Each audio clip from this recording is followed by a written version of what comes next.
Pertanyaannya adalah, apa yang akan terjadi jika semua ingatanmu bisa diunduh ke komputer? Bayangin kamu lagi sakit dan bentar lagi wafat. Terus kamu tahu kalau semua ingatanmu bisa diunduh di komputer. Dan dalam hitungan detik, seluruh ingatan hidupmu, mulai dari kenangan masa kecil, cinta pertamamu, pas kamu jatuh di tempat rame, hingga rahasia tergelapmu berpindah ke SSD. Selamat datang di masa depan. Dari sisi teknologi, untuk bisa mengunduh ingatan, kita butuh alat yang bisa membaca aktivitas listrik otak secara ekstrim detail. Saat alat itu beneran ada, kematian fisik bukan lagi akhir. Kesadaran dan ingatanmu akan hidup selamanya dalam bentuk zip. Kamu bisa bertemu dengan kakek buyutmu, lihat dan langsung bagaimana dia hidup, dan belajar langsung dari pengalaman mereka, seolah mereka ada di sini. Selain itu, ini bisa menjadi revolusi pendidikan dan keahlian. Dengan adanya teknologi ini, kita tidak perlu sekolah bertahun-tahun. Ingin menjadi pilot, tinggal unduh ingatan dan pengalaman 20.000 jam dari pilot terbaik di dunia. Ingin fasih berbahasa Jepang agar nonton anime nggak perlu pakai subtitle? Cukup satu klik di komputermu dan pengetahuan umat manusia ada di ujung jarimu. Tidak hanya itu, ini menjadi keadilan dan kesehatan mental yang sempurna.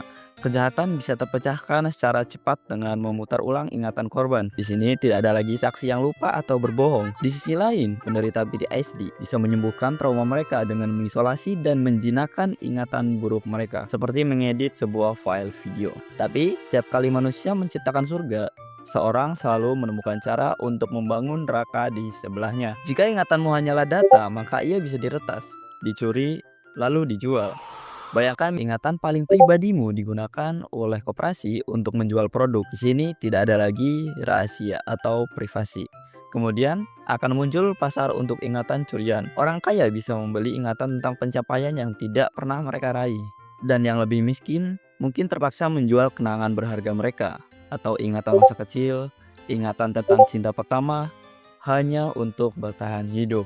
Dan yang paling berbahaya, jika ingatan bisa diunduh, maka ia juga bisa diedit atau bahkan diciptakan. Pemerintah bisa menghapus ingatan tentang pemberontakan.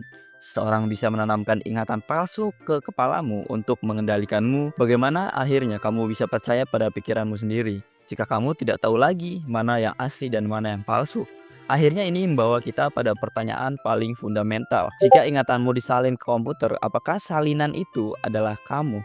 Jika tubuh biologismu mati, apakah kamu benar-benar masih hidup atau hanya sebuah gema yang sangat canggih? Dan apa artinya sebuah pencapaian jika kamu tidak pernah berjuang untuk itu? Apa nilai dari cinta jika kamu tidak pernah merasakan sakitnya patah hati? Jika semua pengalaman bisa diunduh, apakah hidup itu sendiri masih memiliki makna? Atau kita hanya akan menjadi kolektor data yang kosong? Teknologi untuk mengunduh ingatan mungkin adalah langkah evolusi terbesar bagi umat manusia.